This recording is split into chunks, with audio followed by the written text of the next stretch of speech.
Compra bastante poder pra vencer e continuar a jornada e ver que o passado ficou pra trás, pois Cristo na cruz tudo já venceu e saber que dele nem lembra mais. Eu canto pra glória de Deus, nenhuma condenação há está em ti, Jesus, cuja vida coberta está pelo sangue que verteu na cruz. É certo que provas virão e vestidas do vil tentador, mas nenhuma condenação há para quem está em ti, querido Senhor. Jesus, glorificado e exaltado seja o nome do Senhor. Amém. Que vocês possam, e eu também, colocar em nossos corações todos os dias que nenhuma condenação há para nossas vidas quando estamos em Cristo Jesus, quando não andamos mais segundo a carne, mas segundo o Espírito. Amém? Amém. Vou estar agradecendo ao Senhor por esse primeiro período do culto, de louvores, em que nós entoamos, apresentar ao Senhor as pessoas que o Espírito Santo tem direcionado para essa igreja, para amar essa igreja, tanto financeiramente quanto em amor, vindo aos cultos, em oração. Tem pessoas que falam com a gente que às vezes não está presente no físico aqui ainda, por algum motivo, mas está sempre em oração por essa obra. Eu acredito porque o Senhor é o que nos mantém até hoje. Teve pessoas que falou com meu irmão, falou: eu vou estar fechando com vocês, eu digo em termos financeiros, com a obra, e vocês podem iniciar há um tempo atrás, assim que iniciou a obra, e essa pessoa falhou. Porém, Jesus não falhou. E Jesus, desde o início até o dia de hoje, mantém a obra e vai manter em nome de Jesus, em nome dele, até a volta dele, ou até partir também, que nós não sabemos se iremos antes, se a volta dele é primeiro, se nós iremos primeiro, não sabemos. O que importa para a gente é que devemos continuar no que iniciamos, continuar a nossa jornada, não lançar fora, não lançar mão do arado, como diz a Bíblia, que o Senhor não tem graça que lançamos mão, tiramos a mão do arado. O que nós iniciamos, continuamos, que devemos continuar cada dia mais. E como eu disse no início do culto, quando vem aquele período onde a gente submerge, porque é natural esse período, se não aconteceu, ele vai acontecer, porque faz parte do cristão, que nós devemos ter forças também para pedir a Jesus que segure nossa mão. Tem até uma música da Chica Cavalhais, antiguíssima, que minha mãe ouvia muito na nossa infância, que fala: Pai, segure minha mão, tenho medo de cair. Ó Pai, não deixa não, segure minha mão. Então sempre quando a gente estiver tropeçando, caindo, estiver caindo mesmo, é normal, é natural, que venhamos ter forças para pedir a Deus, força para nos levantar. Amém? Amém. Eu vou pedir a vocês que fechem os seus olhos, apresente essa igreja ao Senhor, apresente as pessoas que fazem parte, os membros da direção, o pastor. A direção é do Senhor Jesus Cristo, na verdade, ele só está tomando conta, amém? Senhor Jesus, Pai Criador dos céus e da terra, queremos te agradecer, Senhor, por esse primeiro período do culto, Senhor, pelos louvores, meu Pai, por cada hino que cantamos, Jesus Cristo, queira receber, Senhor, nos altos céus, que é para a tua glória, não para a nossa glória, que a nossa glória diminua cada dia mais, que o nosso nome caia e que o teu nome cresça, que o teu nome, Jesus Cristo, resplandeça em nós, ó Pai, que o Senhor seja visto, como diz o louvor do Anderson Freire, que nós vamos refletir a tua imagem, Pai, a cada dia, a cada momento. Jesus, eu te peço por cada membro dessa igreja, eu te peço, Senhor, pelo pastor dessa igreja, eu te peço, Jesus Cristo, por cada pessoa que de maneira financeira tem abençoado esse ministério, às vezes não faz parte, inclusive fisicamente, mora em outro país, em outro estado, mas ainda assim tem no coração um amor por essa obra. Jesus, retribua cada um, ó Pai. A tua palavra fala que um copo com água dado aos teus servos não vai voltar sem recompensa. Jesus, abençoa cada um do teu povo, abençoa aqueles, meu Deus, que têm dedicado e ofertado o amor, Jesus Cristo, por essa obra, independentemente de financeiro ou não, tem dedicado com a sua presença, tem dedicado evangelizando as vidas, meu Deus, convidando, Jesus, trazendo pessoas, trazendo amigos, familiares, abençoa-os, ó Deus, de forma grande e poderosa. Jesus, coloca diante de ti cada família, Senhor, que se encontra presente, cada pessoa, Jesus Cristo, visita o lar, Senhor, visita as esposas, visita os maridos, visita os filhos, Pai, para a honra e glória do teu nome, para seja exaltado, ó Deus, porque não é o nosso nome que é exaltado, não é o nome da igreja que é exaltado, é o nome do nosso Senhor, que vive e reina para todo sempre. Queira receber, Jesus, o nosso culto, porque é para o Senhor, ó Deus. Coloca diante de Ti a palavra que está vindo aí, que o Teu Espírito Santo direcione as nossas mentes, os nossos corações, para que não haja dúvida, para que não haja frieza, que os nossos corações estejam, Senhor Jesus Cristo, aquecidos pelo fogo do Teu Espírito Santo. E quando a gente retornar para os nossos lares, possamos levar daqui, Senhor, cada palavra, cada louvor, cada, Senhor Jesus Cristo, conselho espiritual que o Senhor trazer aqui para nós e para os nossos corações, Pai. Te agradeço, Jesus, por esse primeiro período do culto, por essa primeira parte, Senhor. E dai-nos, ó Deus, uma palavra abençoada, Jesus Cristo, para a honra e glória do Teu santo nome, Jesus. Amém. Amém. Glória a Deus. As palmas louvam ao Senhor Jesus. Glória a Deus, glória ao Senhor Jesus Cristo, glória ao Pai, glória ao Filho, glória ao Espírito Santo de Deus, que se faz presente em nosso meio, amém? Eu louvo a Deus pela vida de cada irmão e irmã aqui presente, eu louvo a Deus pela vida de cada um de vocês, que Deus possa estar abençoando, eu louvo a Deus pela vida de cada pessoa também aí na live. Fica na live, Deus tem uma palavra para o teu coração. Manda paz, um forte abraço para minha tia Sônia, também para que ela me pediu um alô, e também para a irmã Elivânia, lá em São Paulo. Deus abençoe tua vida, servo de Deus, a paz do Senhor Jesus Cristo. E para todos vocês, recebam a paz do Senhor Jesus. Abramos as nossas Bíblias no Evangelho segundo escreveu Mateus. Glória a Jesus. Evangelho de Mateus, capítulo 20. Glória a Deus. Você de casa também pode abrir a sua Bíblia. É uma palavra muito importante. Eu tenho certeza que Deus tem algo novo para cada um de nós. Amém? Uma nova mentalidade, um novo modo de ver, de andar, para a honra e glória do Senhor Jesus Cristo. Mateus capítulo 20, versículo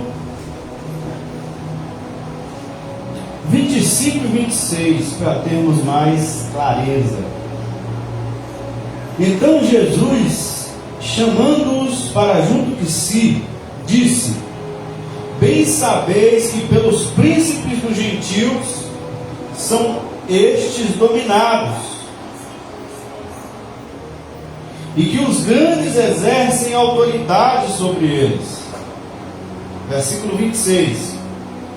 Não será assim entre vós, mas todo aquele que quiser entre vós fazer-se grande, seja vosso serviçal.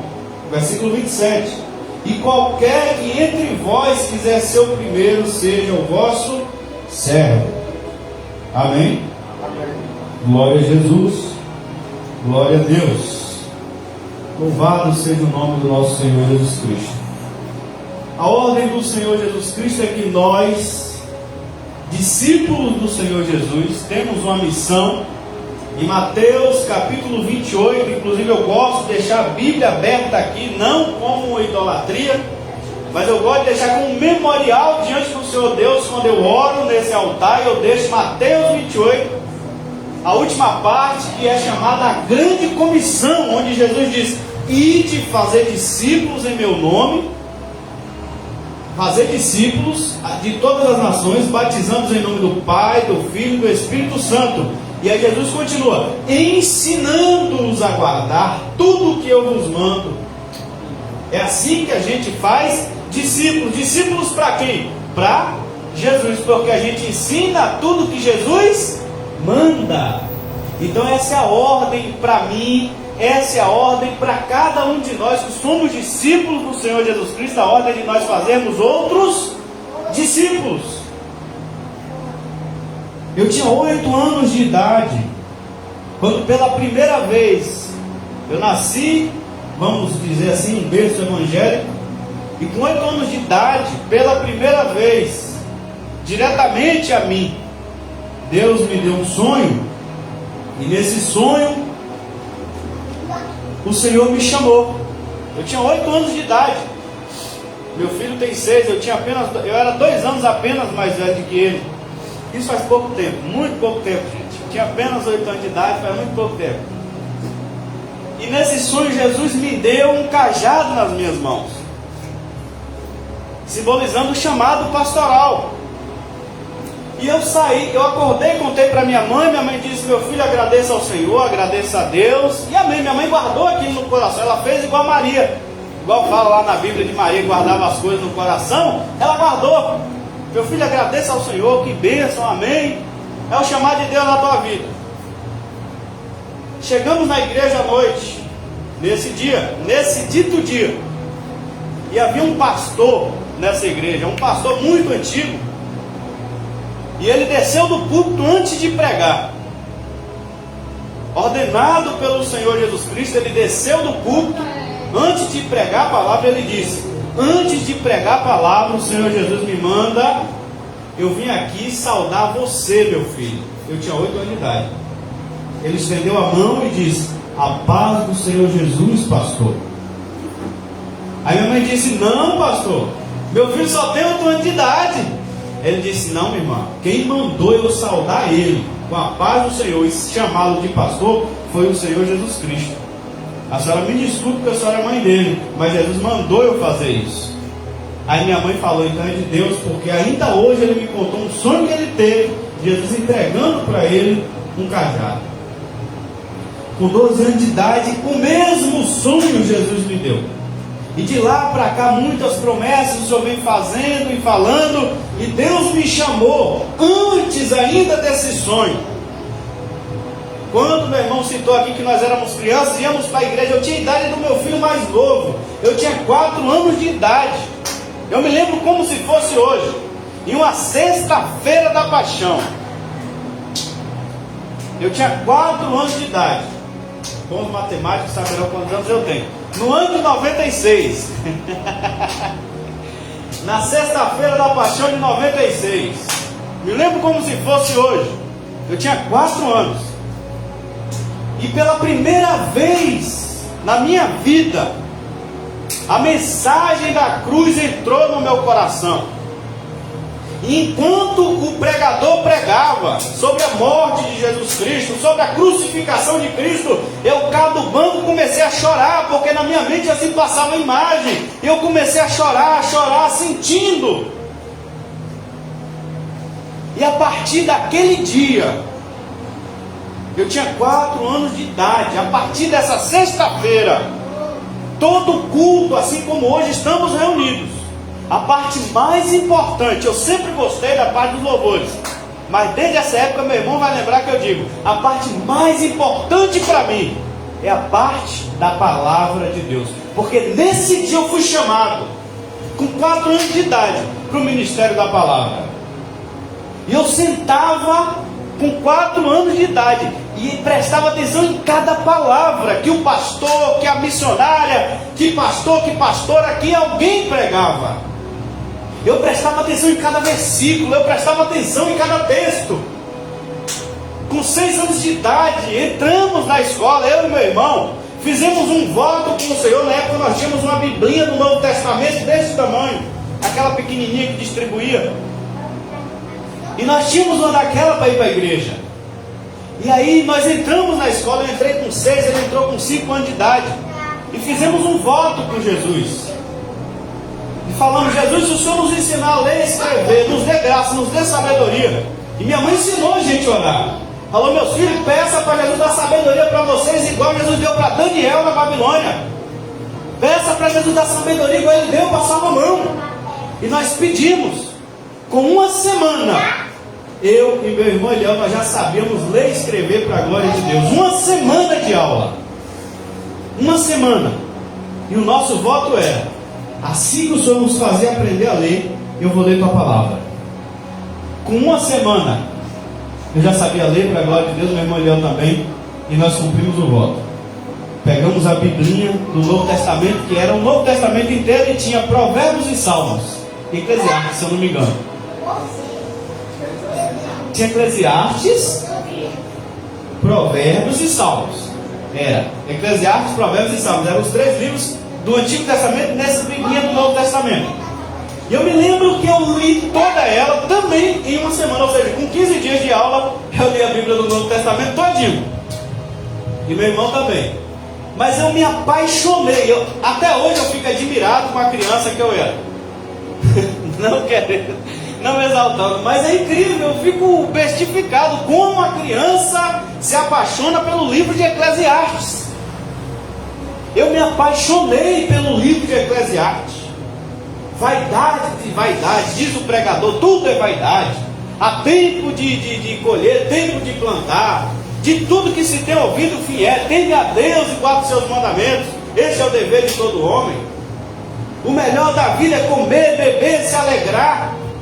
Essa é a porção do seu trabalho. Eu sempre fui apaixonado, porque me intrigava. Desde essas coisas começou nessa idade, quando eu li a Bíblia pela primeira vez.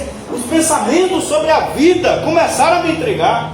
Sobre a vida, sobre a morte, essas questões importantes começaram já a passar na minha cabeça com 6 anos de idade. E de lá para cá eu nunca mais parei de ler a Bíblia. De lá para cá eu nunca mais parei de prestar atenção no momento da palavra, no culto, em todas as igrejas. Já participei de milhares de cultos, centenas de cultos. De lá para cá, e em todos os cultos eu foco na palavra de Deus. E na medida que eu fui crescendo, na medida que eu fui me relacionando com Deus, Deus me chamou para esse ministério da palavra. E eu me relaciono com Deus através da palavra. E eu consigo encontrar com Deus através da leitura da palavra, através da meditação na palavra. E não tem outra maneira de eu me fortalecer em Deus e de eu me conectar com Deus se não for por meio da palavra. Certinho, não? Vai na paz. Deus abençoa. Então eu tenho esse foco. E pela misericórdia de Deus, eu vim fazer o meu óculos quando eu estava lá em São Paulo. Eu já tinha o quê? 25 para 26 anos de idade. Eu sou míope desde criança. E com minha miopia, com muita dificuldade, eu já li a Bíblia antes do óculos. Com toda a miopia, antes de usar óculos, 10 vezes, toda a Bíblia, de capa a capa, pela misericórdia e graça de Deus. Depois do óculos ficou mais fácil, porque graças a Deus minha cabeça não dói mais depois da leitura. Mas antes, toda vez que eu lia, doía por causa da vista. Mas eu lia no outro dia de novo, e eu lia de novo, eu lia de novo, e eu tornava a ler, e eu lia de novo, eu lia de novo, eu continuava a ler. Eu continuava. Porque eu sabia que Deus tinha esse chamado para a minha vida. E começou a ficar difícil, porque as igrejas onde eu comecei a passar, depois dos meus 18 anos de idade, que eu comecei a congregar em lugares, a minha dificuldade era com os pastores. A minha dificuldade não era com os membros, os meus irmãos e irmãs. A minha dificuldade era com os líderes, porque eles começavam a me ver como um problema. Porque eu sempre me relacionei com Deus por meio da palavra. E eu entendo que Jesus ordena que os pastores devem ensinar a palavra. Essa é a nossa missão, esse é o nosso dever. É ensinar o que Jesus manda. E não o que a gente pensa. E não o que a gente quer. E muitos, alguns já até me chamaram no gabinete. Já teve pastor de me chamar no gabinete e dizer: esse negócio de pregar a palavra está fora de moda. Meu jovem, na época eu não era casado. Meu jovem, eu sei que você prega, você é um menino de Deus, mas esse negócio de pregar está fora de moda. O negócio é só revelação. Você chega, abre a Bíblia, lê um versículo de profecia boa. Tem que ser profecia boa, promessa, né? Onde passares pelo fogo, passarei contigo, pisares na água, entrarei contigo, e ela não surpreenderão. Sou o Senhor teu Deus, tomo pela tua mão direita e digo: não temas. Amém. Fecha a Bíblia, levanta todo mundo, faz uma oração e começa a entregar a revelação. E assim tem que ser. Aí eu falei: pastor, é o seguinte, Deus me chamou no ministério da palavra. Desse jeito eu falei com ele. Deus, o Pai, o Filho e o Espírito Santo é testemunha. Deus me chamou no ministério da palavra. Se o senhor quiser que eu pregue aqui na sua igreja, eu prego. Se o senhor me dá um microfone para pregar, eu vou pregar. Eu vou usar 20 minutos, 30 minutos, o tempo que o Senhor me der. Se eu falar, é só 10 minutos, eu prego em 10 minutos. Mas eu vou pregar o que Deus colocar no meu coração para pregar também. Eu não vou só pregar o que as pessoas querem ouvir, não. Eu vou pregar aquilo que Deus colocar no meu coração para entregar. Porque a palavra de Deus, ela não é só promessa, também é mandamento. A palavra de Deus não é só mandamento e nem promessa, também é castigo, é ameaça. A palavra de Deus é promessa, ameaça, mandamento, ensinamento, instrução, é tudo. E eu disse para ele, depois que eu pregar, eu faço uma oração. Se Deus me der revelação, porque eu creio nos dons espirituais, e graças a Deus, Deus me usa quando Ele quer, no dom da revelação também. Se Deus me der revelação, eu vou entregar para a igreja. Mas se Deus não der, eu passo o microfone para o Senhor, porque eu não vou inventar revelação, não. Eu não vou inventar, então eu passo a responsabilidade para o Senhor. Assim que eu terminar de pregar, orei, Deus não deu revelação, eu passo o microfone para o Senhor. Não, então pode passar para mim, fica à vontade. Ele me deu um pouco mais de espaço para pregar. Mas amém, por que eu falei tudo isso? Por causa da nossa missão de pastor. E ser pastor, ser missionário, ser missionária, ser obreiro, ser diácono, é missão, é trabalho, é missão. Quantas leituras da Bíblia eu fiz, faço e vou continuar fazendo até o dia que Jesus voltar, ou o dia que Deus me chamar, depois que eu completar 100 anos de idade, em nome de Jesus, amém. Mas eu vou continuar lendo, igual alguma coisa Miller, que era um alemão lá, que ele viveu 100 anos de idade, para glória a Deus, eu quero chegar lá, meu pai. E ele leu a Bíblia 200 vezes, e melhor do que eu, porque ele leu 200 vezes de joelho. Eu quero copiar um camarada desse, eu quero, em nome de Jesus. Porque isso é trabalho, é o nosso trabalho. Um dia Pedro olhou para os diáconos e disse: não podemos deixar a palavra de Deus e a oração para nos dedicar à mesa, porque temos uma função específica. Ele disse para nós ensinarmos a palavra, nós vamos nos dedicar à palavra e à oração, e quem for dedicar à mesa vai se dedicar à mesa, porque cada um tem a sua função no corpo de Cristo. Igreja é corpo de Cristo. Cada um, boa noite, dona Carmelita. A igreja é corpo de Cristo, cada um tem a sua função, cada membro tem a sua função. O pastor, o missionário, a missionária, também, cada um desses, cada um de nós somos mais um membro do corpo de Cristo. Nós não nos tornamos cabeça. O que Jesus está falando aqui é contra o que a igreja, infelizmente, o sistema denominacional, infelizmente, chama de autoridade eclesiástica. Esse nome está sendo condenado por Jesus aqui, porque ele diz: entre vocês não será assim. O mundo é governado por autoridades, por reis, por príncipes. Os gentios são governados por reis e príncipes. Hoje nós temos o sistema da democracia, temos o presidencialismo, temos prefeituras, temos governos estaduais. Então são pessoas responsáveis por governos de uma região, de uma cidade, de um estado, de um país. São sistemas de governo onde tem um líder que governa e exerce sim autoridade. Quem consegue abrir uma empresa, funcionar uma empresa em todo o território nacional, fazer múltiplas transações sem um CNPJ, Cadastro Nacional de Pessoa Jurídica, é ordenado. Por quê? Porque essa empresa precisa pagar imposto. E por que essa empresa precisa pagar imposto? Porque ela está subordinada ao governo. E por que ela está subordinada ao governo e precisa pagar imposto? Porque na hora que acontece um assalto, a quem ela recorre? Ela chama a polícia. Quem paga o salário da polícia? O governo. Se não é o federal, é o estadual. Ela vai recorrer à polícia, ela vai recorrer aos tribunais. Quem paga o salário dos tribunais? Dos juízes? É o governo. Então, uma coisa liga a outra. Esse exercício do governo, da autoridade, da sujeição, está ligado à política mundana. Mas a igreja é corpo de Cristo. Jesus está dizendo: entre vocês não será assim. As chamadas autoridades eclesiásticas. Eu estou pregando isso aqui hoje porque Jesus manda nós ensinarmos tudo o que Ele manda. Ele está mandando: entre vocês não será assim, não será nesse sistema onde um príncipe governa com mão soberana sobre os seus governados.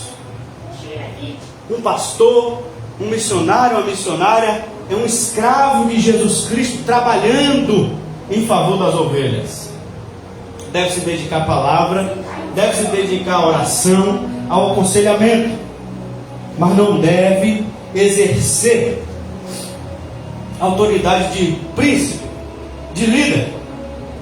Por que eu estou falando isso aqui? Eu não sei se alguns aqui já passaram por isso, mas eu já vi. E muita gente da live aí vai saber. Muita gente aí vai saber, abre o olho. Jesus está dizendo: não será assim. Existe uma mentira criada nesse meio. Tem pastores que dizem: você está debaixo da minha cobertura. Existe um sistema de cobertura. Apóstolos que dão cobertura a outros pastores, a outros ministérios, porque tem uma cobertura espiritual. E quem sair debaixo dessa cobertura está debaixo de maldição. Pastores proíbem pessoas de ir em outra igreja. Teve um cantor que veio cantar aqui, e a missionária que toma conta lá da igreja onde ele congrega quase colocou ele de banco, porque ele veio cantar aqui. Cantar para Jesus, na igreja que é de Jesus. E ela quase colocou ele de banco. Mas a pessoa, às vezes, tem que saber que acaba de ver, todas as casas acabam de ver. Deus é um só. Deus é um só. E que o dono de todas as ovelhas é Jesus. Mas eles querem exercer uma autoridade que eles não têm, que Jesus não deu. Tem igreja por aí, se você não falar com o pastor antes de você comprar um carro, você está perdido. Você tem que falar para ele a cor da casa que você vai escolher, você tem que falar para ele o carro que você vai comprar, você tem que chamar ele para consultar em tudo. Eu fui convidar uma irmã para vir louvar o Senhor, ela é chamada, ela tem chamado, tem devido, tem unção de Deus. Eu convidei ela para vir louvar Jesus. Falei: irmão, o dia que não tiver culto lá na sua igreja, nós teremos 3 dias aqui, tal. Aí eu vou perguntar se meu pastor permite. E depois eu topei com ela na loja, ela disse: meu pastor não permitiu não. Quem manda?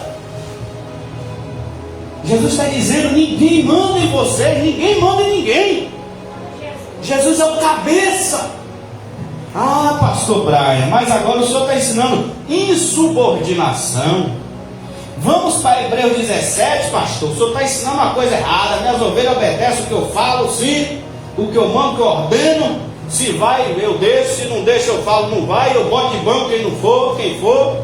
Porque eu mando e desmando. Porque tem gente, tem lugar aí que é feio o negócio. O negócio é feio. Pastor manda mesmo, manda e desmanda. Teve um local aí que o pastor vendeu a igreja para outra igreja, que teve um membro de 30 anos sentado na minha sala, chegou a chorar na sala da minha mãe. 30 anos de casa, 30 anos de igreja. O pastor vendeu a igreja para outra igreja, e quando ele chegou lá, a placa já era outra. O pastor já tinha passado para frente, e ele e outros membros com 30 e mais anos até de congregação ficaram tudo sem entender, e o pastor não deu satisfação a ninguém. Os caras mandam, os caras exercem poder de governo.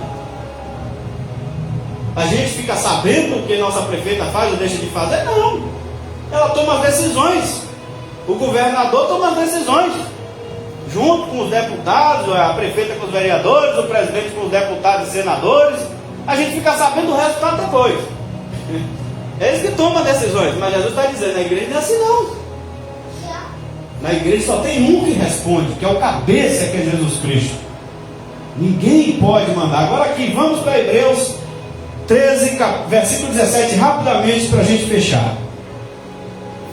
Olha o que está escrito: obedecei, presta atenção, obedecei a vossos pastores e sujeitai-vos a ele, porque velam pelas vossas almas como aqueles que hão de dar conta delas.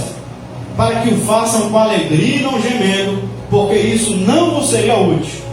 Observe aqui rapidamente. Parece que o escritor aos Hebreus está contradizendo o Senhor Jesus. Jesus disse: entre vocês não haverá esse sistema. Um manda e os outros obedecem. Um príncipe governa e os outros se sujeitam a ele. Não. Mas quem quiser ser o principal, que sirva a todos. Agora observe aqui. Obedecer a vosso pastor, sujeitai-vos a ele. Meu Deus, como assim? Está conflitando com o que Jesus está dizendo? Não. Se nós formos a Efésios, vai dizer: sujeitai-vos uns aos outros. Então, sujeitar a seus pastores é a mesma coisa quando diz a Bíblia: esposas se sujeitem aos seus maridos. Em cima está escrito o que? Sujeitai-vos uns. Então, maridos se sujeitem também às suas esposas. Precisa repetir para ser redundante? A mesma coisa aqui: sujeitai-vos aos vossos pastores, porque os pastores também estão sujeitos à igreja. Agora, porque eles velam pelas vossas almas. Alma é espírito, pela parte espiritual. O pastor não manda na vida de ninguém. O pastor não diz quem vai ou quem não vai, se anda ou se não anda. Ele vela pela alma. E isso muitos não têm feito. Quer chegar e dizer: isso aqui é pecado, você precisa se arrepender desse pecado, porque a sua alma pode queimar no inferno se você não se arrepender. Não dizem. Negam isso as pessoas. Não pregam arrependimento, pregam, como eu falei desse que citou, que só prega coisa boa.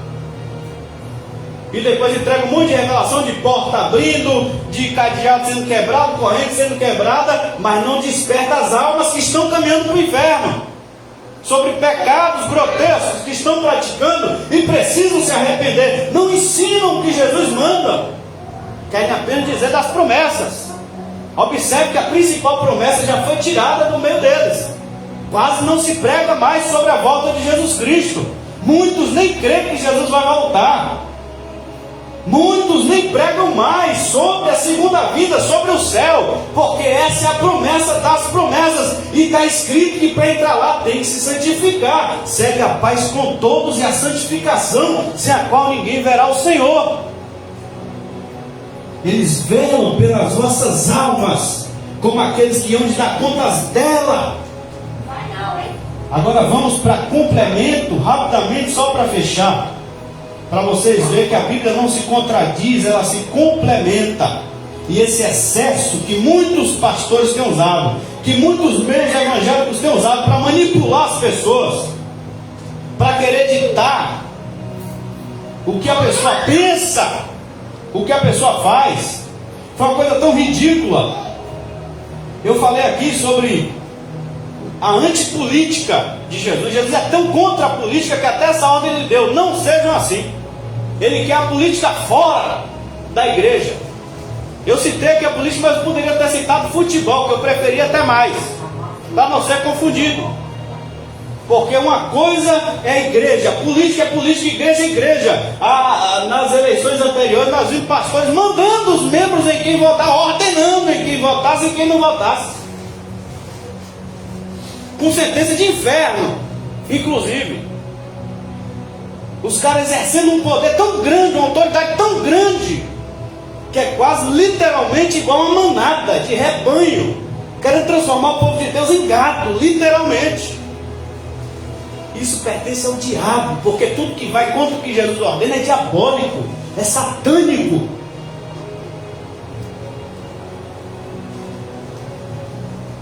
A política é mundana, não pertence à igreja, a igreja não pertence à política.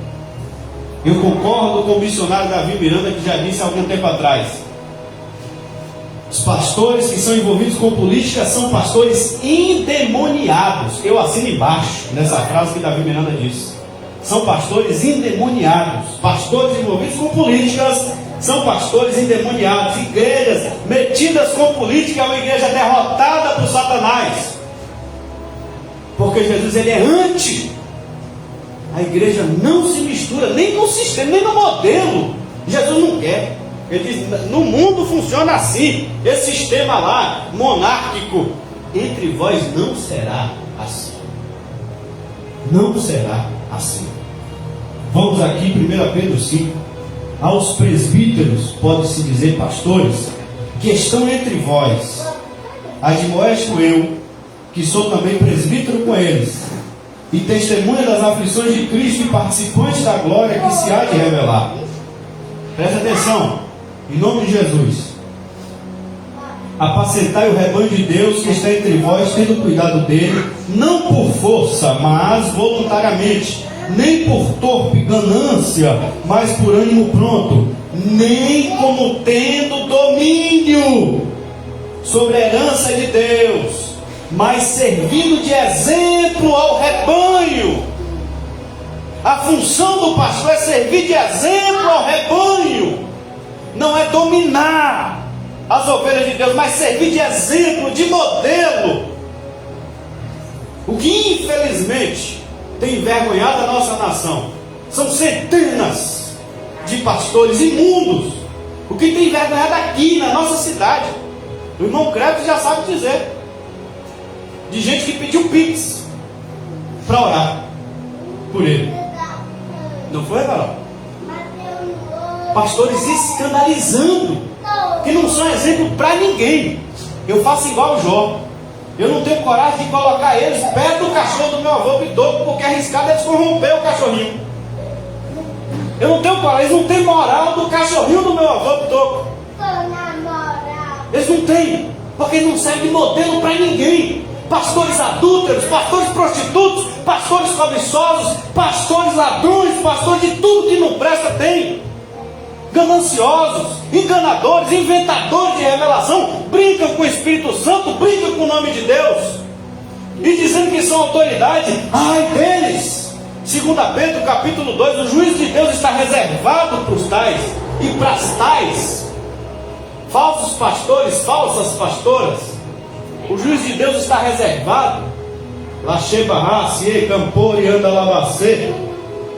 Nem como tendo domínio sobre a herança de Deus, mas servindo de exemplo ao rebanho. Presta atenção.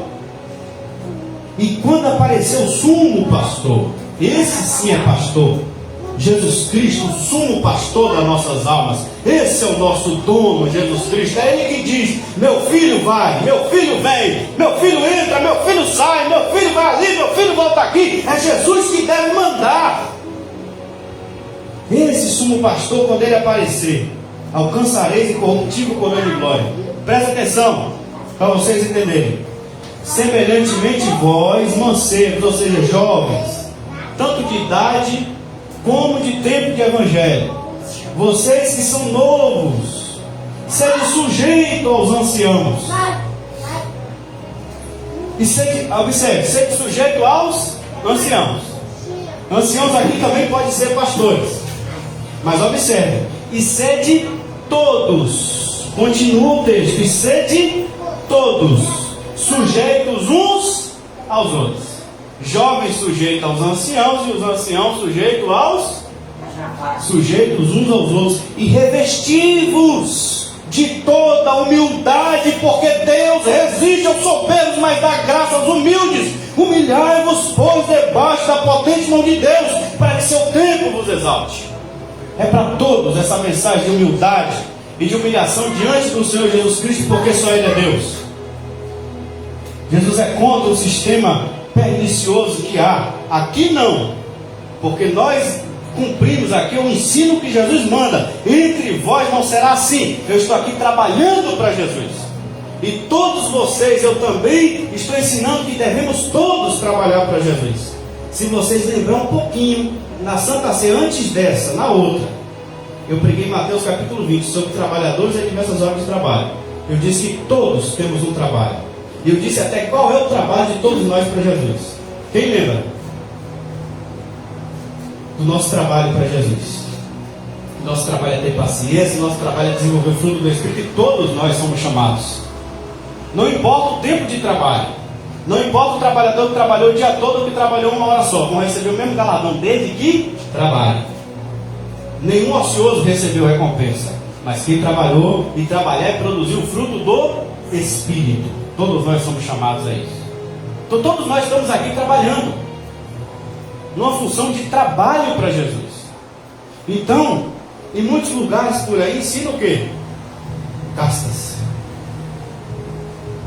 Um manda, está em cima, um está embaixo e vem. Eu nunca gostei dessa coisa. Jesus é contra isso.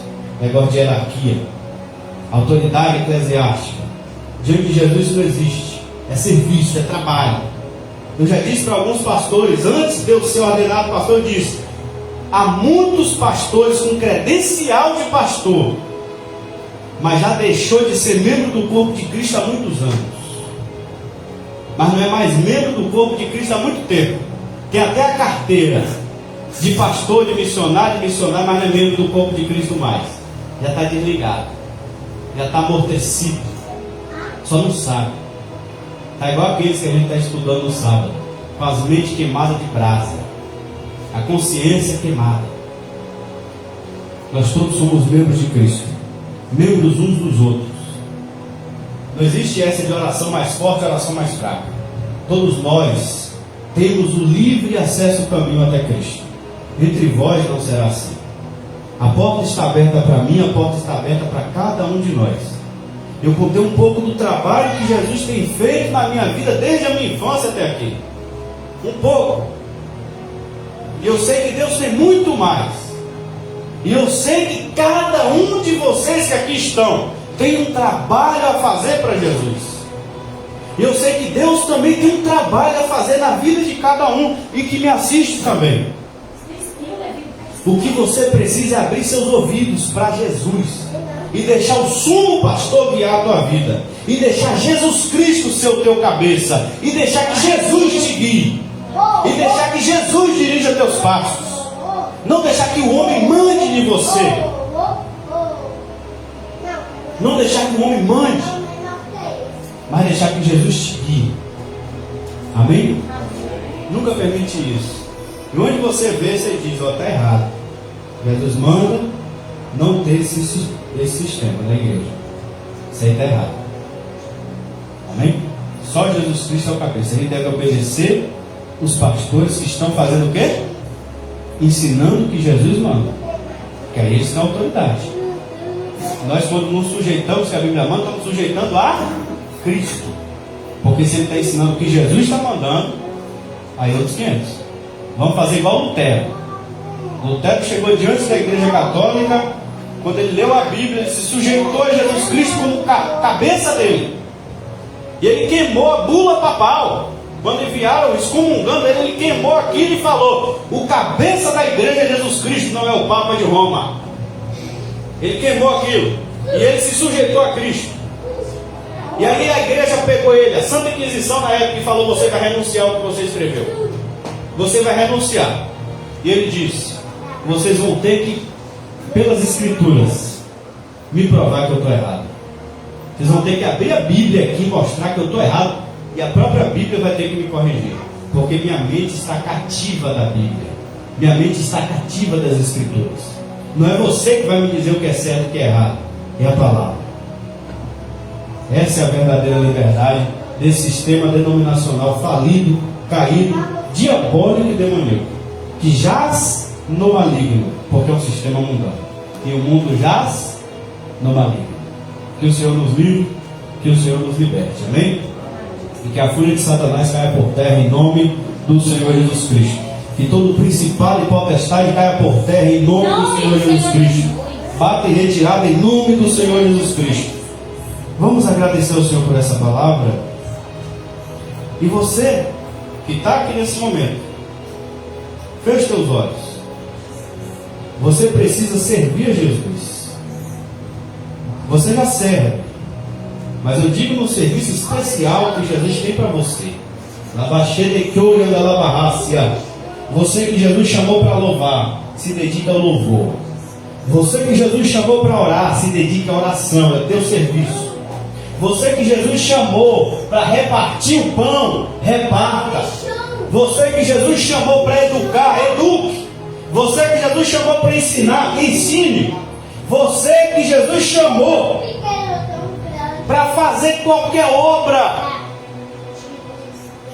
você vai fazer agora, aprendendo com Jesus, porque você está trabalhando para Ele, você está no serviço para Ele.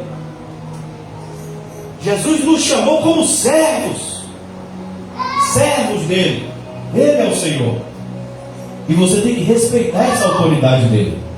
Eu tenho respeitado e vou continuar respeitando desde os meus 4 anos de idade. 3 anos na verdade, mas com 4 eu me lembro. Eu venho respeitando e me dedicando à palavra, porque esse é o chamado dele na minha vida. Você precisa saber o que Jesus tem para você e se dedicar a isso com todo o seu esforço, seu empenho, porque ele merece, porque é para ele. Vai vir pedrada, vai vir apontamento, vai vir perseguição, mas Jesus é teu cabeça, ele é nosso rei, é ele que vence as nossas guerras, é ele que entra na nossa frente. Pode Golias se levantar quantas vezes quiser, ele vai cair, porque o Senhor vai nos dar a pedra certa, o Senhor vai ungir nossas mãos, o Senhor vai usar nossas mãos, o Senhor vai derrubar o gigante, o Espírito do Senhor vai nos possuir e nós vamos vencer. Agora você tem que fazer para ele. Você tem que entender que você foi escolhido para fazer. Por que Davi venceu Golias? Porque ele entendeu que a unção do Senhor já estava sobre ele. Ele já tinha sido chamado para exercer a função. Saul ainda estava no trono, mas o Espírito já estava lá sobre Davi. Então não se prenda ao sistema mundano. Deixe o Espírito Santo de Deus te guiar. Nosso Deus e nosso Pai, ó Senhor, nós te agradecemos pela tua palavra. Jesus, a tua palavra é clara, é santa e é maravilhosa. O Senhor Jesus Cristo mesmo disse: e conhecereis a verdade, e a verdade vos libertará. Glória a ti, Senhor, pela tua palavra. Glória a ti, Jesus. Somos todos servos, Senhor. Ó Deus, o Senhor resiste aos soberbos, e a tua palavra está falando claramente, Senhor, que esse sistema, Senhor amado, de tirania, esse sistema, meu Deus, de hierarquia não é bem-vindo na igreja do Senhor Jesus Cristo. Entre vós não será assim. Ó Deus, e tudo aquilo que se levanta contra a palavra do Senhor Jesus Cristo está se levantando com rebeldia, com soberba contra o Senhor Jesus Cristo, meu Deus. E a tua palavra diz que o Senhor resiste aos soberbos. Glória a ti, meu Pai. Que a tua palavra seja como fogo, meu Pai, e toda resistência seja como palha, completamente queimada e consumida pelo fogo da tua palavra, Senhor. Jesus, ajuda meus irmãos e irmãs, nos ajuda nesse serviço a ti, Senhor. Ajuda, Senhor, meus irmãos e irmãs, pastores, pastoras, missionários e missionárias, Senhor, que assim como eu estão trabalhando para ti, Jesus, com sinceridade e fidelidade. Ajuda o teu povo, Jesus, levitas, cantores, cantoras, meu Pai. Pessoas que estão no campo, Senhor, agora, pregando o Evangelho, ganhando almas para ti, orando nos hospitais, indo em presídios. Meu Deus, ajuda o teu povo, Senhor. Cobre, Jesus, os teus filhos com teu sangue, Jesus. Protege os missionários, as missionárias, Senhor, que estão no campo, Senhor amado. Nas trincheiras, meu Deus. Oh, meu Deus amado, protege, Senhor, com a tua mão poderosa, meu Pai. E nos ajuda, nos faça cada dia mais fiéis ao Senhor Jesus Cristo. Não deixe o diabo do mundo nos corromper, Senhor. Não deixa, meu Pai. Não deixa, Senhor. Santifica a tua igreja.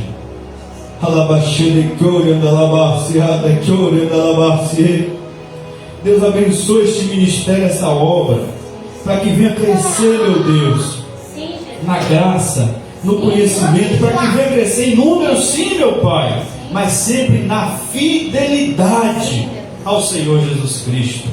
Ó Senhor, que assim como a igreja de Filadélfia, a fidelidade a ti, Jesus, seja a nossa marca, Senhor, em gerações, meu Pai, até a volta do Senhor Jesus Cristo, meu Pai. Derrama, Senhor, o teu Espírito sobre nós, derrama o teu Espírito sobre os nossos filhos, Senhor, para que sejamos fiéis a Jesus, marcados com a fidelidade a Jesus Cristo, que a fidelidade à palavra do Senhor Jesus Cristo seja a nossa marca, Senhor amado, seja a nossa marca, Senhor.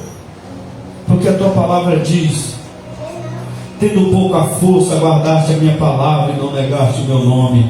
Eis que diante de ti pus uma porta aberta, a qual ninguém pode fechar. Senhor, confirma, Senhor, essa promessa em nossas vidas, meu Pai, e nos faças fiéis a ti, Senhor, escravos fiéis ao Senhor Jesus Cristo, não trabalhando para o homem nem para a mulher, mas para ti, Senhor, e receberemos nosso galardão, servindo nossos irmãos, Senhor. É o que pedimos, ó Deus, em nome de Jesus Cristo. Amém. Sirva a tua esposa, sirva teu marido, sirva teus filhos, sirva teus irmãos, sirva tuas irmãs, sirva teus vizinhos, sirva teus parentes, sirva, porque é servindo a Jesus que nós servimos uns aos outros, é servindo uns aos outros que nós servimos a Jesus. Amém? Glória a Deus. Faz assim com sua mão, que a graça de nosso Senhor e Salvador Jesus Cristo, o grande amor de Deus, nosso eterno Pai, a comunhão e consolação do Espírito Santo de Deus seja conosco, seja com todo o corpo do Senhor Jesus Cristo espalhado sobre toda a face da terra. E nós dizemos amém. Que o Senhor te abençoe e te guarde.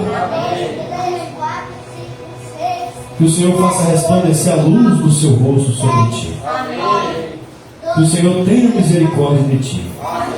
Que o Senhor sobre ti levante o seu rosto e te dê a paz. Amém? As palmas louvam ao Senhor. Nosso culto está encerrado em nome de Jesus. Glória a Deus.